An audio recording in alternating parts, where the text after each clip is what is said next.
Itu Iya di pasti. kawitan wae Tong mangga sieun aya lah ya sorana. di kawitan ya Enggak Oh, mah. mangga. mangga tos Kawitan we, kamu Pak, aja nanti juga banyak dah. Pas. ya. Siap mangga. Bismillahirrahmanirrahim. Assalamualaikum warahmatullahi wabarakatuh. Waalaikumsalam Waalaikumsalam warahmatullahi warahmatullahi wabarakatuh. wabarakatuh. Alhamdulillahirabbil wassalatu wassalamu ala Rasulillahi Muhammad sallallahu alaihi wasallam wa ala alihi wasallam ajmain. Alhamdulillahirabbil pada kesempatan hari ini hari Rabu tanggal 3 Desember 2025 kita sudah kedatangan Al Mukarram Bapak Dr. Muhammad Yunus ya.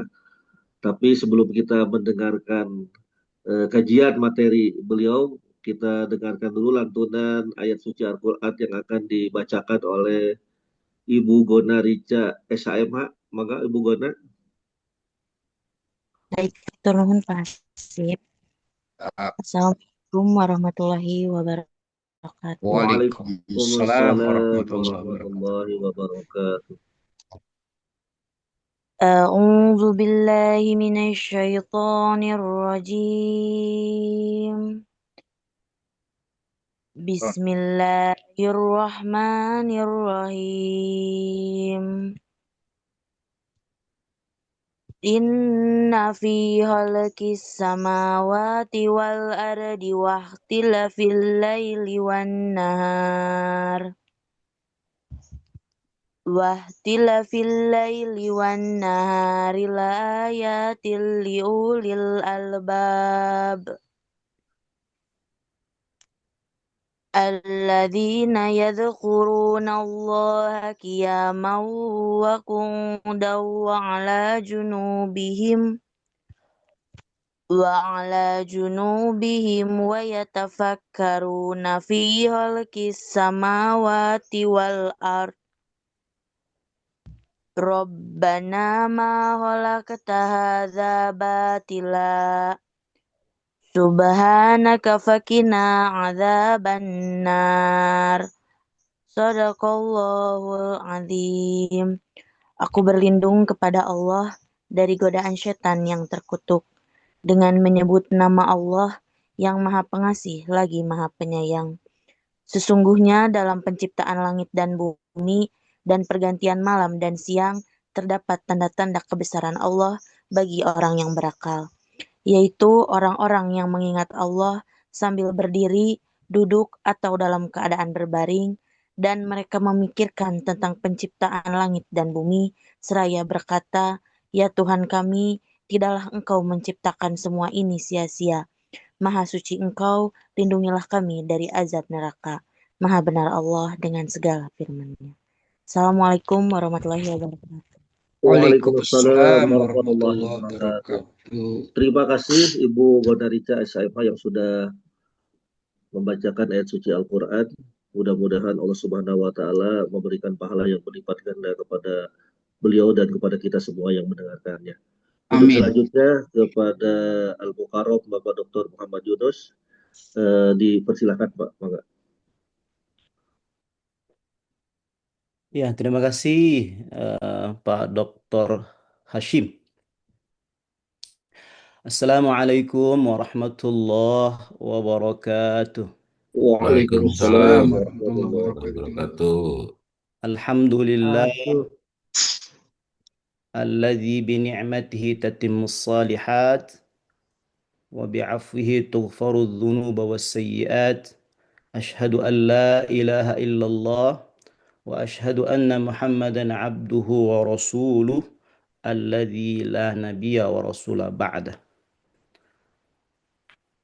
اللهم صل وسلم على حبيبنا المصطفى محمد صلى الله عليه وسلم الذي بلغ الرسالة وأدى الأمانة ونصح الأمة وعلى آله وأصحابه أجمعين ومن تبعهم بإحسان إلى يوم الدين. قال الله تعالى في القرآن الكريم: أعوذ بالله السميع العليم من الشيطان الرجيم. بسم الله الرحمن الرحيم. ولئن سألتهم من خلق السماوات والأرض وسخر الشمس والقمر ليقولن الله فأنى يؤفكون. وقال أيضا: وفي أنفسكم أفلا تبصرون. وقال رسول الله صلى الله عليه وسلم في حديثه وهو أصدق القائلين: اتق الله اتق الله حيثما كنت وأتبع السيئة الحسنة تمحها. صدق الله العظيم وصدق رسوله الكريم ونحن على ذلك من الشاهدين والشاكرين. Yang terhormat Dekan Fakultas Hukum Profesor Dr. Efik Yusdiansyah beserta jajarannya, yang saya hormati para kiai, profesor, Pak Duktur, dosen, dan seluruh tendik yang ada di Fakultas Hukum, mobil khusus yang ada di link Zoom subuh kali ini. Alhamdulillah wa syukurillah, Allah masih berkenan memberikan kita nikmat sehat sehingga hari ini kita bisa bermuajahah di link Zoom ini. Mudah-mudahan Allah tambahkan keimanan kita, Allah tambahkan kenikmatan-kenikmatan yang lainnya, dan mudah-mudahan kita bisa menjadi hamba yang sadar diri, tahu diri, dan semakin taat kepada Allah Subhanahu wa taala. Amin amin ya rabbal alamin. Amin ya rabbal alamin. Tak lupa pula salawat beriringkan salam kepada junjungan alam Nabi kita Nabi Muhammad sallallahu alaihi wasallam yang mengubah zaman biadab kepada zaman yang beradab dengan menancapkan kalimat tauhid la ilaha illallah. Mudah-mudahan kalimat inilah yang menjadi penutup dari ending kehidupan kita. Amin ya rabbal alamin. Ikhwafillah yang budiman, di subuh kali ini tema yang akan kita kupas adalah ma'rifatullah dan implikasinya berdasarkan Quran surah Ali Imran ayat 190 sampai ayat 191.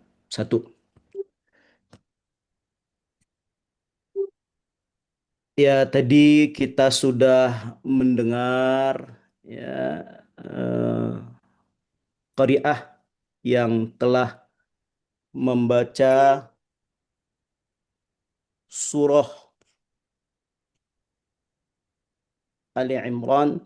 Sebentar, ini kenapa saya tidak bisa? Sebentar. Ya, ya. Bunyi firman Allah, A'udzubillahis samii'il 'aliim minasyaitonir rajim. Mohon maaf, saya baca ulang ya, biar nanti tuntas. Inna fi khalqis samawati wal ardi wa ikhtilafil laili wan nahari la ayatin li ulil albab الذين يذكرون الله قياما وقعودا وعلى جنوبهم ويتفكرون في خلق السماوات والأرض ربنا ما خلقت هذا باطلا سبحانك فقنا عذاب النار.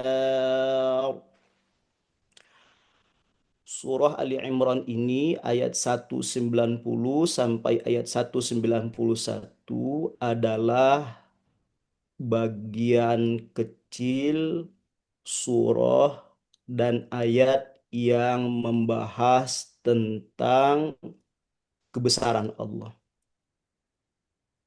Pembahasan ini jika lebih dalam kita pahami, tentu akan menumbuhkan kecintaan kepada Allah, rasa takut dan ketundukan tentunya bagi orang-orang yang menggunakan akal pikirannya. Ya, mudah-mudahan semakin sadar diri dan tahu diri kita bahwa kita ini adalah makhluk yang kecil. Jadi penting untuk kita memahami dan mengenal siapa Tuhan kita, sehingga kita semakin tahu bahwa kita ini adalah makhluk yang lemah, kita ini kecil. Mari sama-sama kita lihat, begitu indah kata Allah, inna fi khalqis samawati wal ard. Inna harfu taukid, artinya sesungguhnya. Fi khalqis samawati, di dalam penciptaan langit dan bumi, wakhtilafil laili, dan pergantian malam, wan nahari, dan siang hari, la ayatin li ulil albab, itu terdapat tanda-tanda kebesaran Allah liulil albab, bagi orang-orang yang berakal. Alladzina yadhkuruna Allah qiyaman wa qu'udan. Orang yang berakal itu dijelaskan oleh Allah, yaitu orang-orang yadhkuruna Allah, yang mereka itu berzikir, atau mereka itu adalah orang-orang yang mengingat Allah. Qiyaman, dalam keadaan berdiri, wa qu'udan, dalam keadaan duduk, wa ala junubihim, dan dalam keadaan berbaring, wa yatafakkaruna fi khalqis samawati wal ard, dan mereka itu menggunakan akalnya, berfikir, fi khalqis samawati wal ard, pada penciptaan langit dan bumi. Rabbana, ketika mereka itu menggunakan akalnya untuk berpikir, maka spontan keluar dari lisannya itu kalimat yang begitu indah, Rabbana ma khalaqta hadza batila. Ya Allah, ya Tuhan kami, tidak ada engkau ciptakan hadza, ini, ya, maksudnya tidak ada engkau ciptakan semua makhluk yang ada di muka bumi ini batila, batil, sia-sia, pasti ada manfaatnya. Tapi kadangkala kita mengetahui secara langsung manfaatnya, atau bisa jadi manfaatnya belum kita ketahui karena keterbatasan ilmu kita, karena kebodohan kita. Subhanaka, maha suci engkau ya Allah, faqina adzabannar, peliharalah kami dari siksa api neraka. Dalam tafsir dijelaskan sababun nuzulnya, tafsir Ibnu Katsir juz kedua halaman 75. An Ibni Abbasin, dari Ibnu Abbas, qala, ia berkata, atat Quraisyun al-Yahuda faqalu. Kaum Quraisy itu atat, datang. Datang kepada siapa? Al-Yahuda, kepada orang Yahudi. Faqalu, maka kaum Quraisy itu berkata, mereka bertanya, bima ja'akum Musa, dengan apa Nabi Musa itu datang kepada kamu sekalian? Maksudnya mukjizat Nabi Musa itu apa? Qalu, orang Yahudi itu menjawab, asahu, Nabi Musa itu datang itu membawa mukjizat itu, asahu, apa itu? Tongkatnya. Tongkatnya bisa menjadi berubah menjadi ular, ya, ular besar yang memakan ular dari tukang sihirnya si Firaun, ya. Tapi perlu dipahami di sini ularnya bukan ular kadut, ya, bukan bukan ular sanca, bukan, ya. Wayaduhu bayudau, dan tangan Nabi Musa itu bayudau, mengeluarkan cahaya. Linnadhirin, tentu hanya dapat dilihat bagi orang-orang yang melihatnya. Wa atawun nasara, kemudian orang Quraisy itu mendatangi kaum Nasara, faqalu, kemudian mereka berkata lagi, bertanya, kaifa kana Isa, bagaimana dengan mukjizat Nabi Isa? Qalu, mereka berkata, kana yubri'ul akmaha wal abrasa wa yuhyil mauta. Nabi Musa itu diberikan mukjizat oleh Allah, yubri'ul akmaha, dapat menyembuhkan orang buta dari lahir, ya. Wal abroso, tidak hanya itu, Nabi Isa itu diberikan mukjizat oleh Allah dapat menyembuhkan penyakit kusta. Wa yuhyil mauta, dan Nabi Isa itu dapat menghidupkan orang mati. Fa'atawun Nabiya sallallahu alaihi wasallam faqalu, kemudian kaum Quraisy ini mendatangi Nabi. Faqalu, dan mereka itu bertanya kepada Nabi, ud'u lana rabbaka, mintalah lana untuk kami kepada rabbaka Tuhanmu, yaj'alu lana saffa dhahaban, supaya Tuhanmu itu menjadikan lana bagi kami as-saffa, bukit Safa itu zahaban, menjadi emas. Nah, ini kaum Quraisy itu begitu. Ya, bedegong. Fada'a rabbahu, kemudian Nabi Muhammad sallallahu alaihi wasallam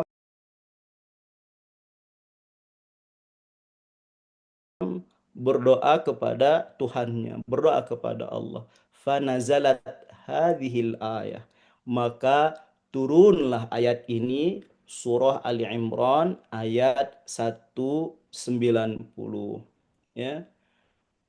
Inna fi khalqis samawati wal ardi wa ikhtilafil laili wan nahari la ayatil liulil albab. Sungguh dalam penciptaan langit dan bumi dan pertukaran pergantian malam dan siang hari, la ayatil liulil albab, itu merupakan tanda-tanda kebesaran Allah, tanda-tanda kehebatan Allah, ayat-ayat kauniyahnya Allah di ulil albab, bagi orang-orang yang berakal, bagi orang-orang yang menggunakan akalnya.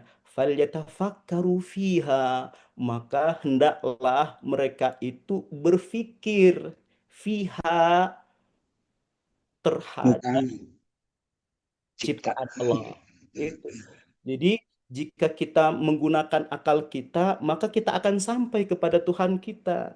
Tidak akan berani lagi untuk kita berbuat durhaka, tidak akan berani lagi untuk kita sombong. Dalam satu hadis Rasul mengatakan begini, la tatafakkaru fi dzatillah walakin tatafakkaru fi khalqillah. Kamu jangan memikirkan tentang zat aku, kata Allah. Karena kalau kalian memikirkan tentang zat aku, bisi gelo nanti. Makanya kan banyak orang dahulu itu membahas, mendalami, memahami, memakrifatkan tentang sifat 20, ujung-ujungnya bisa gila. Kenapa? Karena akal itu terbatas. Makanya ada larangan, jangan memikirkan zat Allah. Seperti dialah Allah, eh, dialah yang awal, dialah yang akhir. Allah itu lebih dekat eh, dengan kita dibandingkan eh, dekatnya dengan urat nadi kita. Wa nahnu aqrabu ilaihi min hablil warid, dalam surah Qaf kan begitu kan.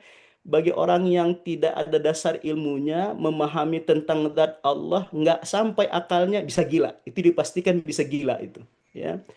Makanya ada larangan, ya, la tatafakkaru fi dzatillah.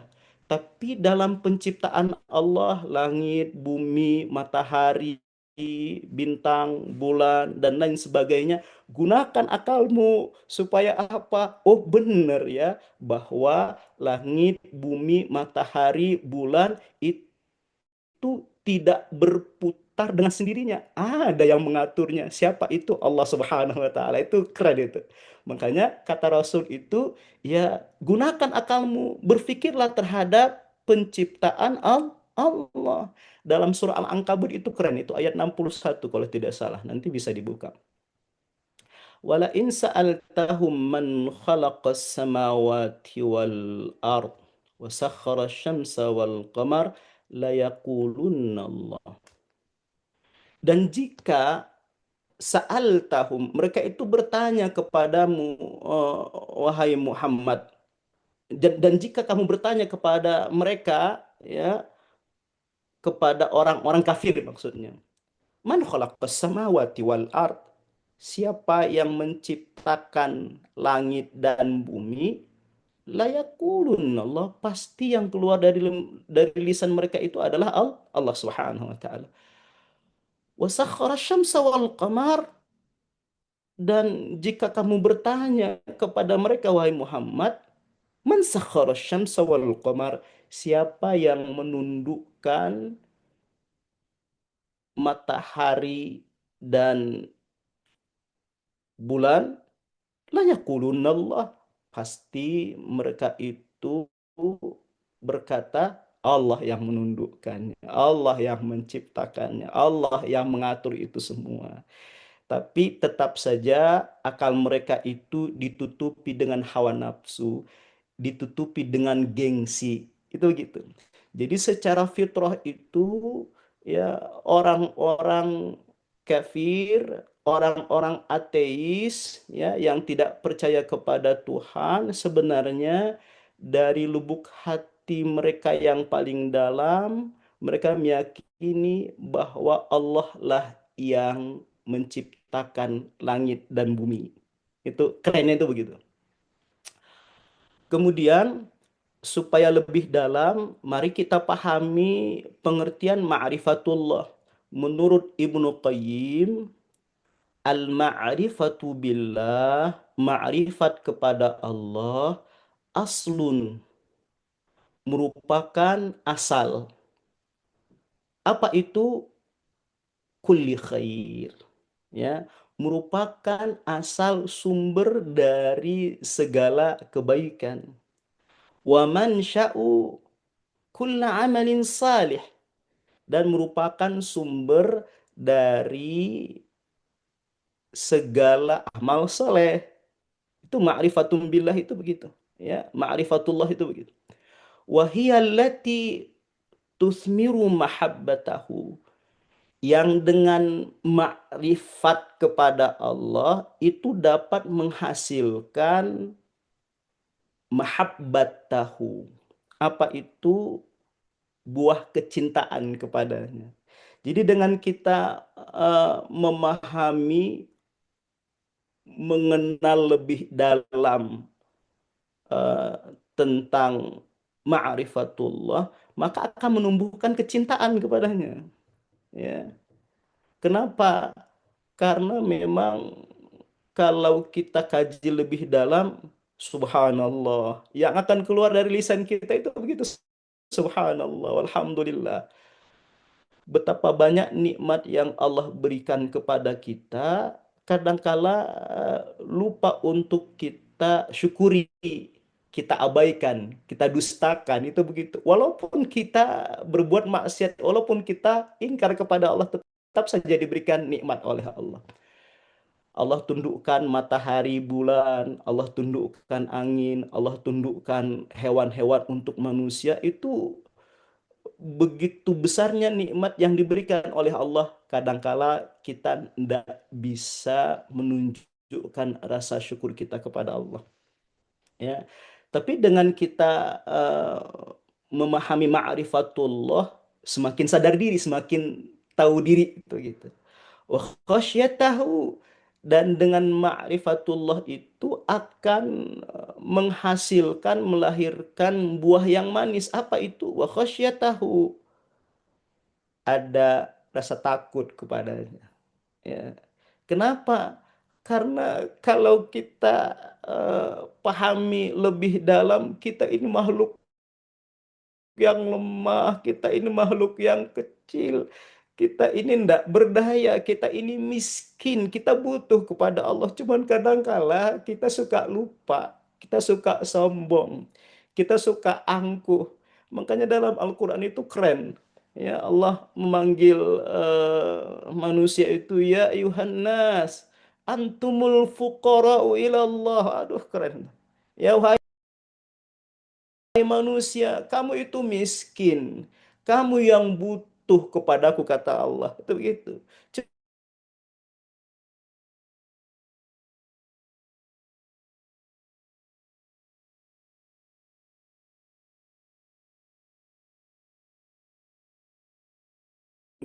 Seolah-olah kita merasa bahwa apa yang kita lakukan itu tidak dilihat oleh Allah, tidak akan dimintai pertanggungjawaban oleh Allah Subhanahu wa taala.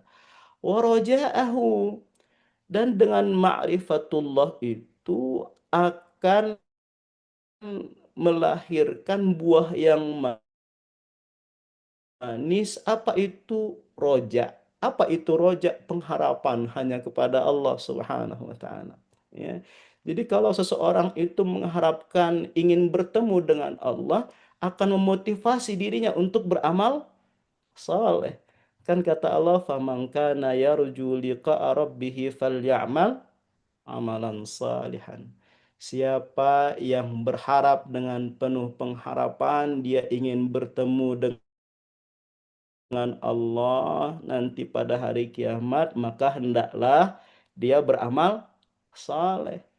Jadi dengan kita memahami tentang ma'rifatullah akan melahirkan semangat untuk kita beramal soleh. Ya, karena dengan amal soleh itu menjadi wasilah untuk kita mendapatkan ridhonya Allah.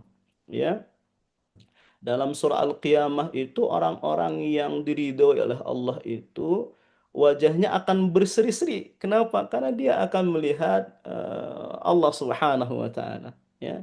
Wa tawakkul alaih, dan dengan ma'rifatullah itu akan melahirkan buah yang manis. Apa? Tawakalnya hanya kepada Allah Subhanahu wa taala, ya. Wal inabata ilaih, dan kembali hanya kepada Allah Subhanahu wa taala. Jadi berdasarkan pengertian ini bahwa memang ma'rifatullah itu, mengenal Allah itu akan melahirkan pribadi-pribadi yang baik. Kalau ma'rifatullah ini betul-betul kita pahami dengan baik dan benar. Ada tiga poin penting yang memang melibatkan ma'rifatullah. Apa saja itu? Yang pertama adalah al-ilmu. Jadi ilmu itu amat penting untuk kita mengetahui tentang sifat-sifatnya, untuk kita mengetahui kebesaran-kebesaran Allah. Maka kalau kita belajar dulu tentang ulumul Quran, itu ada yang disebut dengan i'jazul ilmi dengan i'jazut tasyri'. Jadi i'jazul ilmi itu adalah kemukjizatan Al-Quran itu dilihat dari sisi ilmu pengetahuan. Makanya para ulama sepakat bahwa dalam Al-Quran itu merupakan asal sumber dari ilmu pengetahuan. Kalau lebih dalam itu yang akan keluar dari lisan kita itu subhanallah, Allahu Akbar. Ternyata 15 abad dahulu Al-Quran sudah berbicara tentang geologi, geografi, sosiologi, ya, tentang biologi. Itu keren itu. Ya, dalam surah Fatir itu disampaikan oleh Allah. Ya, dan begitu dahsyatnya Allah berbicara tentang uh, langit dan bumi, dan Allah turunkan hujan, dan Allah tumbuhkan tumbuh-tumbuhan yang beraneka ragam. Tidak hanya tumbuh-tumbuhan saja, makhluk Allah dari binatang melata pun, dari binatang ternak itu beraneka ragam. Subhanallah. Wa minan nasi wad dawabi wal an'am mukhtalifun alwanuh kadzalik. Innama yakhshallaha min ibadihil ulama. Jadi dari eh, manusia, kemudian binatang melata, kemudian binatang ternak itu beraneka ragam. Itu subhanallah. Manusia saja beraneka ragam. Orang Asia dengan orang Eropa beda. Orang Asia mah ya wajahnya yang begitu ya. Hidungnya mancung ke dalam. Kalau orang Eropa badannya tinggi besar, hidungnya mancung keluar. Ya. Dan subhanallah, antara satu negara dengan negara yang lain itu berbeda-beda. Ya, tidak hanya itu, ya binatang melata juga begitu. Binatang ternak juga begitu. Ya, beraneka ragam semuanya, subhanallah. Kalau kita memahami kebesaran Allah dari sisi penciptaannya, maka akan melahirkan rasa takut. Makanya kenapa kata Allah, innama yakhshallah yakhshallaha min ibadihi ulama. Sesungguhnya yang hanya takut kepada Allah itu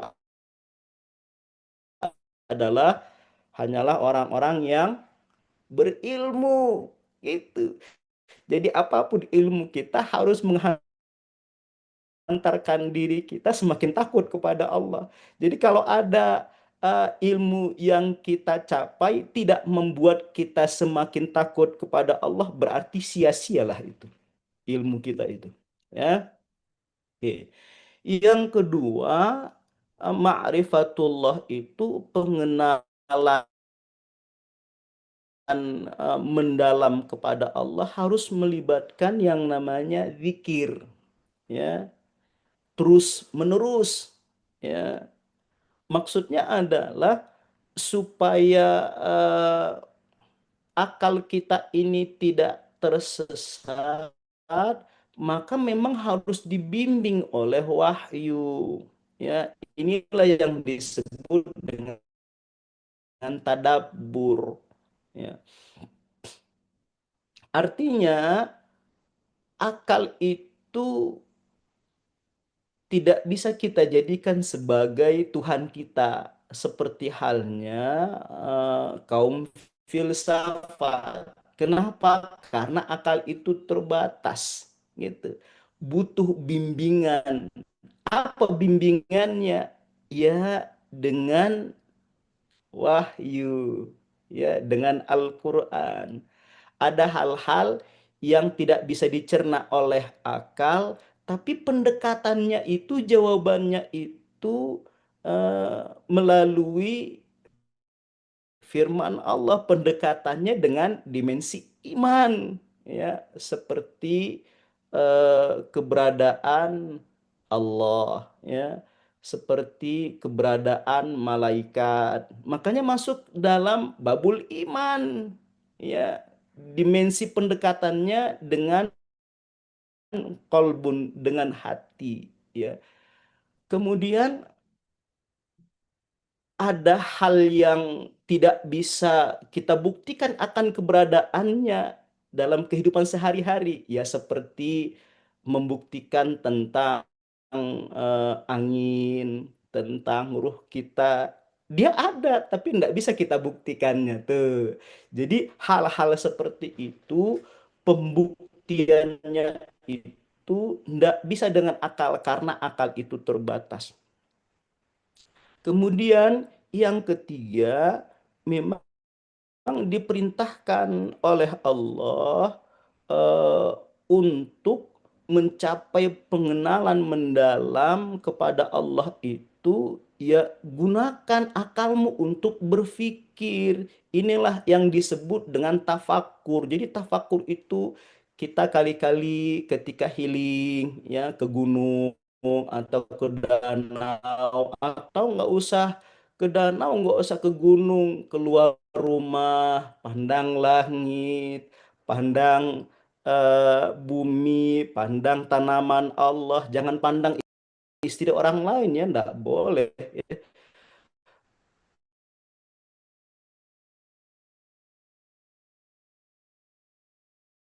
Itu diciptakan oleh Allah, nggak ada tiangnya. Kok bisa berdiri kokoh ya Allah Akbar, subhanallah. Ya, Allah ciptakan bumi itu berlapis-lapis sampai 7 lapis, tapi nggak ada manusia yang mengetahui di mana batasan lapisan bumi pertama dengan bumi selanjutnya. Nggak ada yang tahu. Allah Akbar, belum ada yang tahu. Ya, jangankan itu, dalam surah Adz-Dzariyat kan diperintahkan oleh Allah tuh, wa fi anfusikum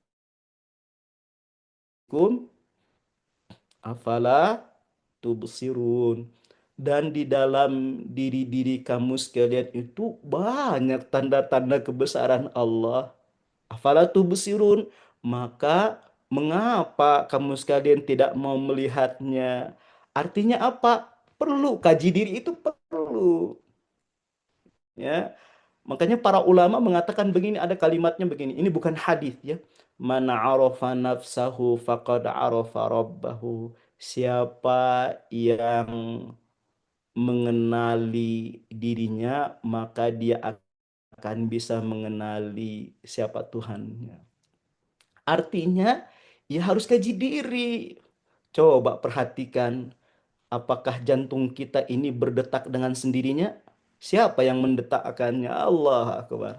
Ya, pernahkah kita berpikir eh, dan menghitung berapa kedipan mata ini berkedip?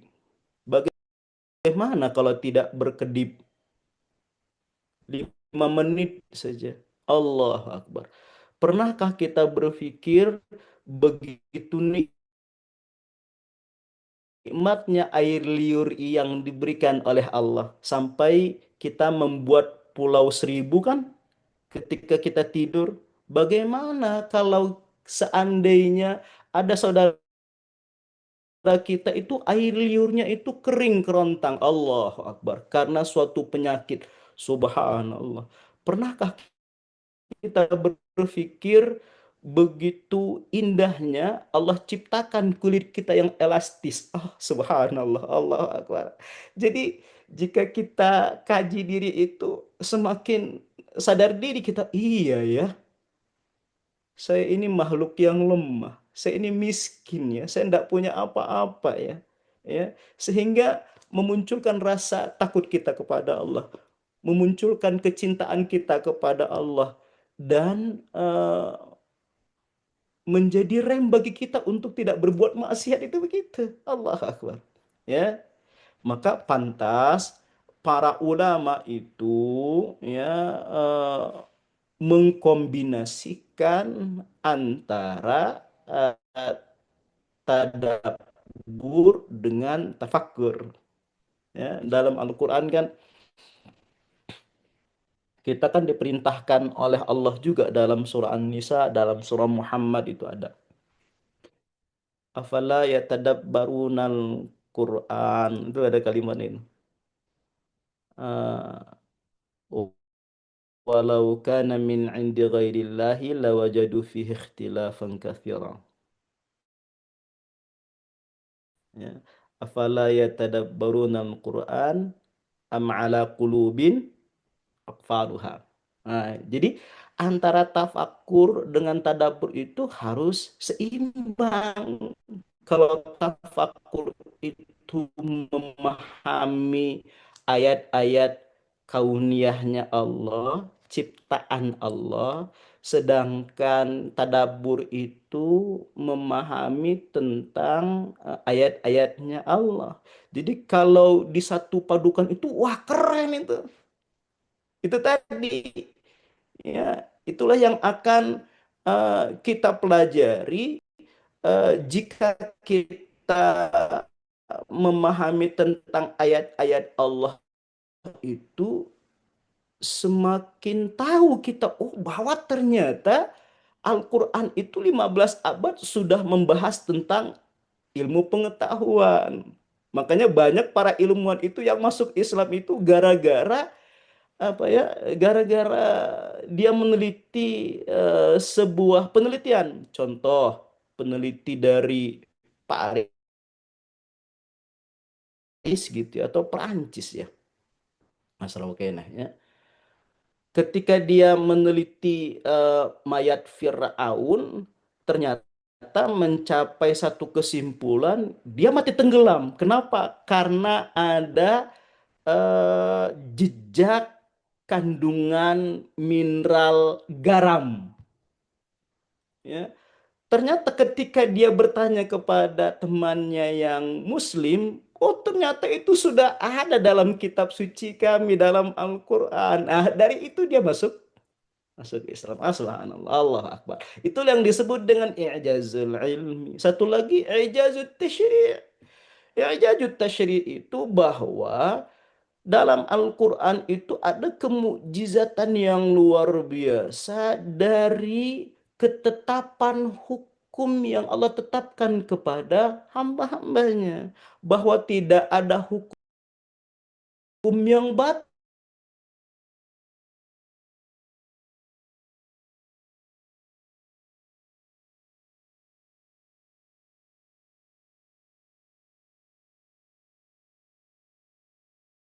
ditetapkan oleh Allah.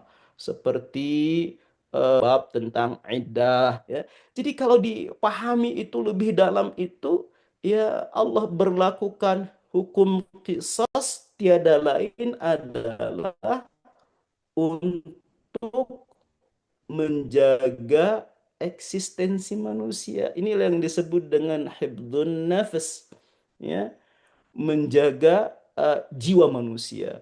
Tidak hanya itu, ya hibdul mal, menjaga harta manusia juga. Subhanallah, Allah Akbar. Ya. Jadi kalau kita lebih mendalami lagi itu ya semakin gogodek ya, apa ya? Semakin geleng-geleng kepala. Maksudnya geleng-geleng kepala itu menunjukkan takjub gitu. Kekaguman kita kepada Allah Subhanahu wa taala. Kemudian bagaimana cara eh, ayat 190 sampai ayat 191 menuntun kita kepada ma'rifatullah.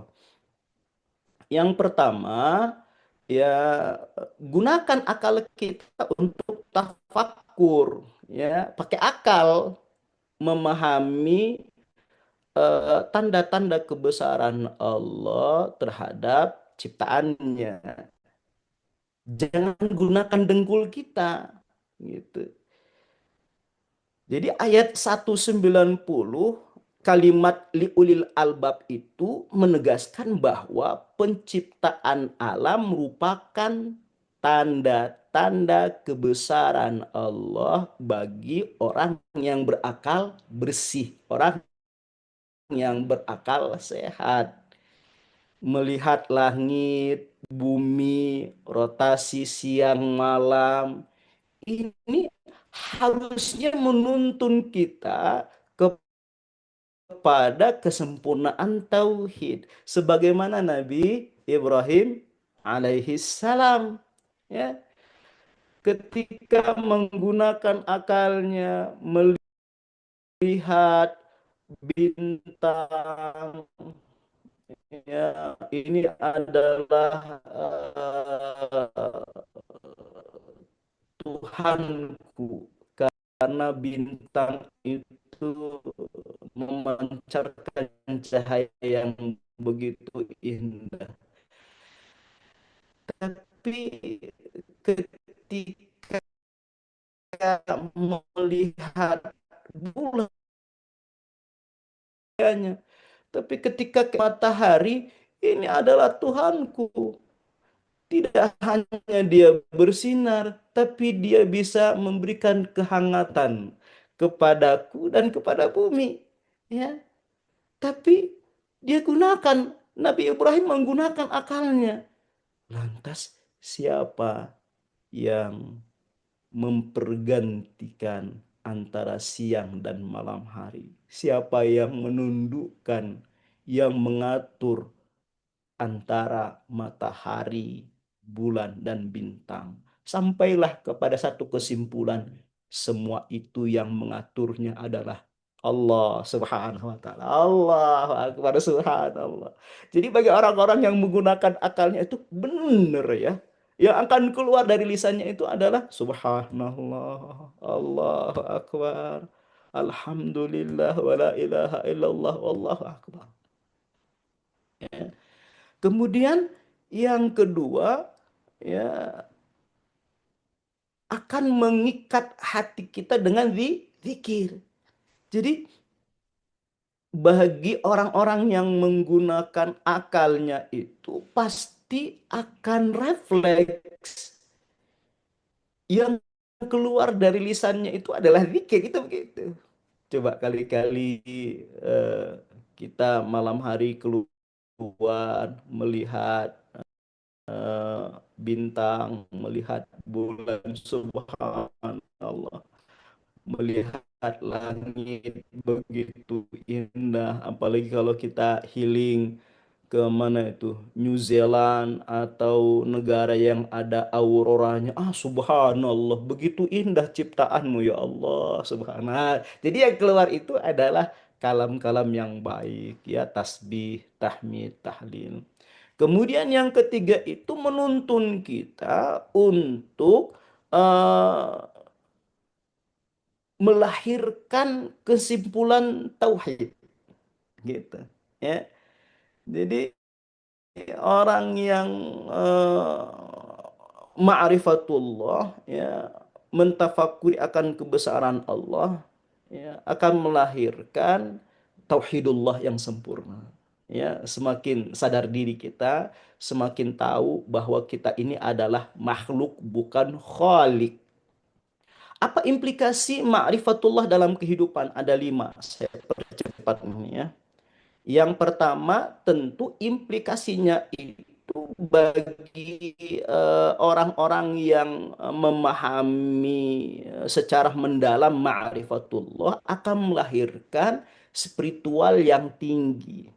Ya, maksudnya apa? Maksudnya adalah dengan kita memahami esensi dari ma'rifatullah akan membuat kokohnya tauhid kita.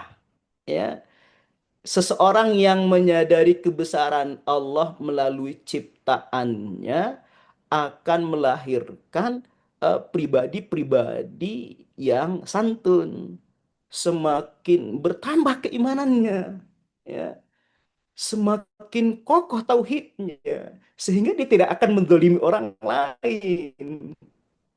Ya, kenapa? Karena dia sadar bahwa dirinya itu adalah makhluk yang lemah, makhluk yang tak berdaya, makhluk yang miskin.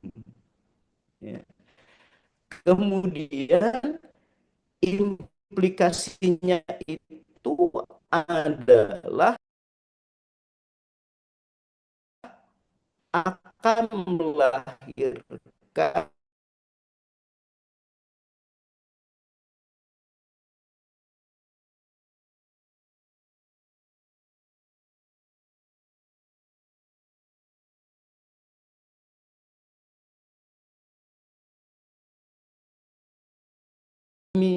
tentang sebagaimana hadis yang disampaikan wal akhir falyakul khairan aw liyasmut man kana yu'minu billahi wal yaumil akhir fala yu'zi jarahu. Siapa yang iman kepada Allah, iman kepada hari kiamat, artinya ini bagian dari ma'rifatullah juga, gitu. Maka dia tidak akan berani untuk mengganggu tetangganya. Yang keluar dari lisannya itu adalah kata-kata yang baik, ya, akan memunculkan pribadi yang menyenangkan. Orangnya rendah hati, sabar, ya, dan dia senantiasa berbuat baik. Kenapa? Karena dia muncul rasa selalu merasa diawasi oleh Allah. Itu gitu, subhanallah. Ya, memunculkan kesadaran tanggung jawab sosial itu gitu. Ya, ma'rifatullah itu begitu, subhanallah. Kemudian yang ketiga, implikasi dari ma'rifatullah itu dalam kehidupan adalah memunculkan intelektual. Ya, apa?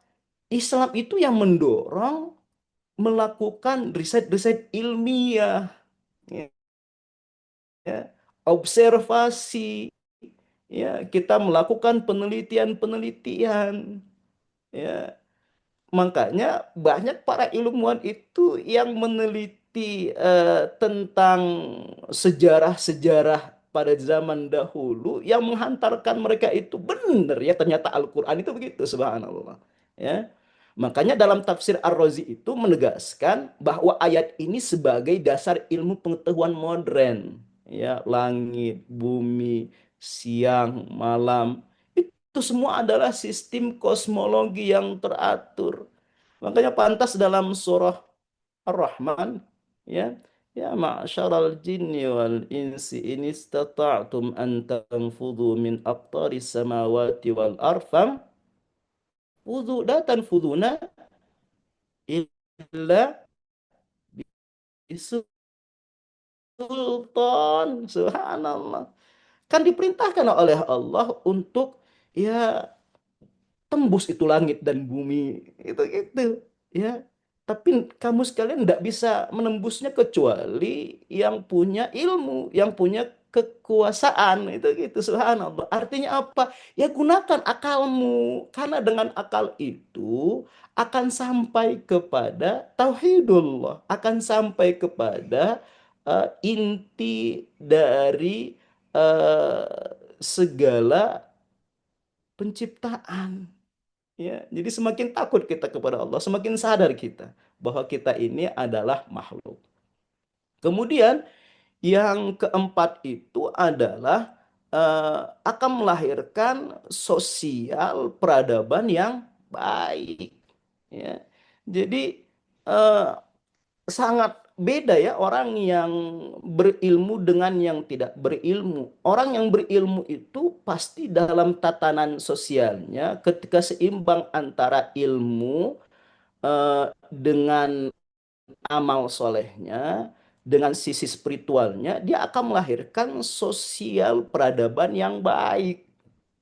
Pertanyaan yang begitu indah dalam Al-Quran itu kan, hal yastawil ladzina ya'lamun wal ladzina la ya'lamun, sama nggak orang yang berilmu dengan yang tidak berilmu? Ya tentu beda. Orang yang berilmu itu ketika dia memahami segala sesuatu akan menghantarkan semakin apa ya, semakin sadar diri dia, semakin tahu, oh inilah maksud yang disampaikan oleh Allah, makanya saya harus makin taat kepada Allah, saya nggak boleh berbuat ini itu gitu. Tapi bagi orang-orang yang memperturutkan hawa nafsu, ya, tempat-tempat yang dikutuk oleh Allah, ya, kemudian dilarang oleh Allah untuk berkunjung, ternyata dijadikan sebagai tempat wisata. Nauzubillah, tsumma nauzubillah. Kan manusia kan begitu kan. Kemudian yang kelima, tentu implikasinya itu akan berimplikasi besar sekali terkait dengan ibadah kita. Jadi dengan kita memahami mendalam materi ma'rifatullah itu akan memompa semangat kita semakin getol lagi dalam beribadah, tidak lagi menunda-nundanya, ya, tidak lagi menomorduakan Allah dalam kehidupan kita. Itu ma'rifatullah itu begitu. Masa sih kita lebih mendahulukan panggilan manusia dibandingkan panggilan Allah yang menciptakan kita, yang memberikan kita nafas? Allah Akbar, itu gitu, ya, sehingga ya Allah, apa sih yang pantas untuk Saya pertanggungjawabkan dari amal soleh saya nanti pada hari kiamat ketika saya bertemu dengan Allah Subhanahu wa Ta'ala. Tidak pantas kiranya untuk saya berbuat maksiat itu begitu. Tidak pantas kiranya saya melaksanakan sholat dengan baju bekas dari tidur saya. Itu begitu. Jadi ma'rifatullah itu begitu. Sehingga para ulama itu mencontohkan eh, sisi ibadah ya yang maksimal. Kalau kita kan hanya sebatas menggugurkan kewajiban saja, enggak apa-apalah, sholat sajalah, hanya sebatas menggugurkan kewajiban. Kenapa? Ya karena kita kurang mendalami esensi dari Tuhan kita sendiri. Maka kenalilah diri kita, maka kita akan mengenal Tuhan kita. Kenalilah Tuhan kita, maka akan melahirkan rasa takut, rasa cinta yang mendalam kepada Sang Khalik. Ya, itu saja yang bisa saya sampaikan. Mudah-mudahan bermanfaat. Silahkan saya Iya, kembalikan kepada moderator. Falyatafaddal iya. mashkura. Atur nuhun Pak Ustadz Dr. Yunus ya, yang sudah menyampaikan secara panjang lebar 2 ayat dalam surat Ali Imran ayat 190 dan 191. Banyak sekali hikmahnya.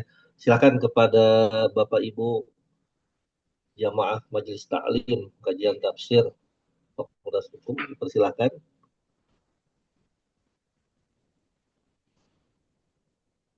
Silakan Pak, ada Pak Dekan, ada Prof. Nandang, ada. Nah, nyimak dulu Pak. Oh, ada nih. Mantap, beringat, Alhamdulillah. benar. Maka, Prof. Nandang, silakan. Nyimak saja dulu. Nyimak dulu Belum saja. Oh, ambil siap, ini siap, lah. Prof. Siap, Prof. Iya, Pak Rusli, Kiai maka. Adha yang mau menambahkan kayaknya nih, Kiai Adha Iya, nih. Ya, maka. Kiai Adha. Apa? Terkesima nih. Maka, silakan dari luar juga ada Bu Pupung, Alhamdulillah. Ada Bu Wiwit, Alhamdulillah. Dari Pikom ya. Pak Arif Tresnawan, Alhamdulillah. Ya, silakan. Pak Dr. Rusli, barangkali ada yang mau ditambahkan atau silakan, maka.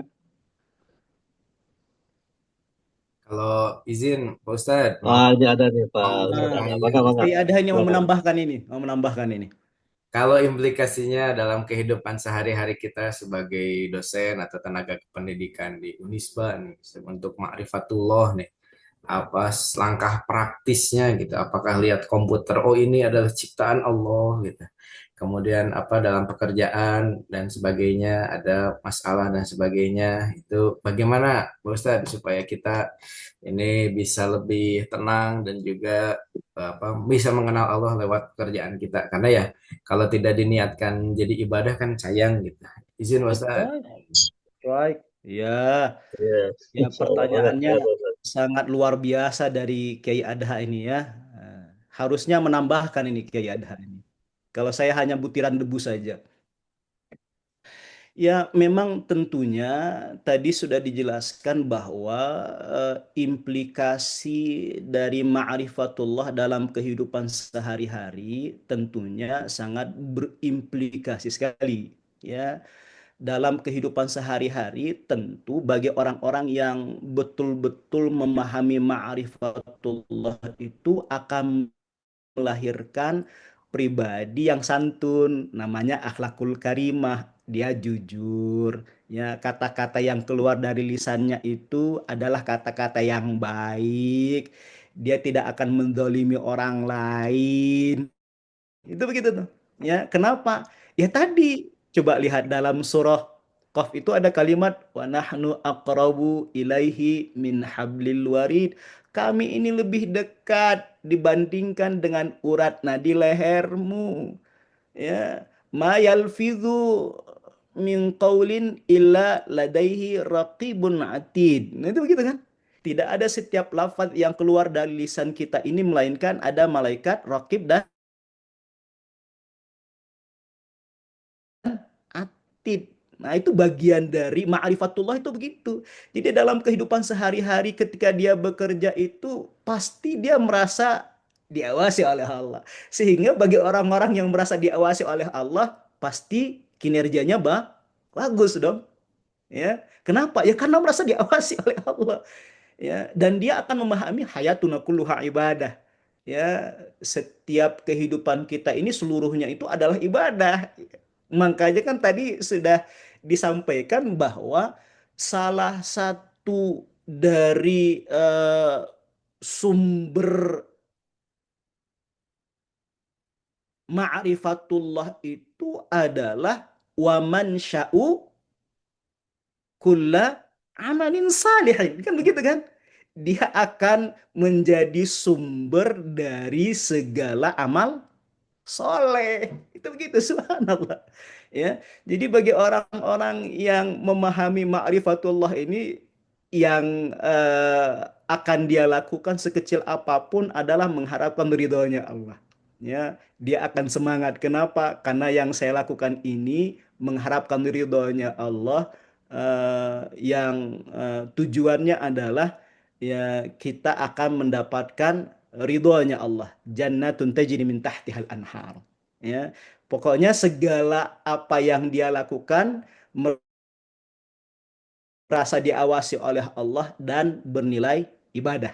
Ya, nah, itu esensi dari ma'rifatullah. Belum lagi spiritualnya dari sisi ibadahnya luar biasa. Ya, ketika adzan berkumandang, dia cepat-cepat meninggalkan rapatnya. Kalau kita kan enggak, di Unisba kan enggak. Ya, ya, kecuali ya ada beberapa dekan lah gitu. Ketika adzan berkumandang, ya rapat berhenti, memang berhenti. Tapi setelah selesai adzannya dilanjutkan lagi, bukan berhenti untuk meninggalkan rapatnya, melaksanakan sholat. Saya bukan nyepet ya, bukan nyepet. Ya, insya Allah di Fakultas Hukum mah sudah berjalan dengan baik kan. Tapi coba di tempat yang lain, benar nggak Ustadz Adha? Saya bukan nyepet ini mah. Benar nggak? Nah, jadi bagi yang ma'rifatullahnya itu belum dalam, itu begitu. Ah, engkewe lah. Sholat duhurnya nanti aja jam 1, tanggung. Ternyata sholat duhurnya jam 2 lewat 2 jam. Ya gimana coba? Maaf, saya bukan nyepet ini ya. Ya kan? Benar nggak? Kadang kala mah kita kaki ini kuat ngantri untuk urusan dunia gitu. Tapi giliran sholat saja baru juga imamnya baca setengah ini, setengah halaman, nggak segempor yang ngeluh gitu. Tapi giliran kita ngantri uang gitu ya, waduh subhanallah, Allah Akbar. Tak gitu. Ini mohon maaf saya bukan nyepet ya, nyindir weh, nyindir. Tapi paling senang itu di Al-Mi'raj kalau sholat asar, Pak Ustadz. Karena tepat waktu itu dan segera selesai. Iya. Oke, oke, oke. Masya Allah, Masya Allah. Atur Ya, nuhun, Pak Ustadz, atur nuhun. Iya, bisa. turun Pak Ustadz. Mangga do sanesna, yang lainnya silakan Bapak Ibu, ada yang mau ditanyakan atau didiskusikan atau ditambahkan, silakan. Nah, ini ma'rifatullah sudah tinggi ini. Jadi, Sepertinya kata tadi sudah terkesima ya oleh pemaparan Pak Ustadz ya, Quran Surat Ali Imran ayat 190-191 ini. Banyak sekali implikasinya ya, khususnya dalam ilmu pengetahuan gitu ya. Karena kita dibatasi oleh waktu ya, Bapak Ibu sekalian, dan hatur nuhun Pak Dr. Ustadz Yunus ya yang sudah memaparkan materinya. Ini ada titipan dari Pak Sekrodi ya kepada semuanya, para dosen yang hadir pada kesempatan hari ini, dosen Fakultas Hukum. Di antaranya tolong isi berita acara perkuliahan katanya ya, kemudian tolong jawab kuis, tugas dan lain sebagainya gitu ya dari saya sudah beres mahasiswa ya. ya. Ada, saya sudah beres. Ya, gitu dari Sekrodi ini langsung nih. Ya, mudah-mudahan kajian tafsir hari ini mendapatkan keberkahan dari Allah Subhanahu wa taala. Kita doakan yang lagi ditimpa musibah di daerah Sumatera ya, Aceh, Sumatera Utara, Sumatera Barat, mudah-mudahan diberikan ketabahan dan kesabaran oleh Allah Subhanahu wa taala. Yang sedang sakit ya mudah-mudahan cepat sembuh ya, dan kesembuhan oleh Allah Subhanahu wa taala. Kita akhiri saja dengan doa kafaratul majelis. Subhanakallahumma wa bihamdika asyhadu an la ilaha illa anta astaghfiruka wa atubu ilaik. Billahi taufiq wal hidayah. Wassalamualaikum warahmatullahi wabarakatuh. Waalaikumsalam warahmatullahi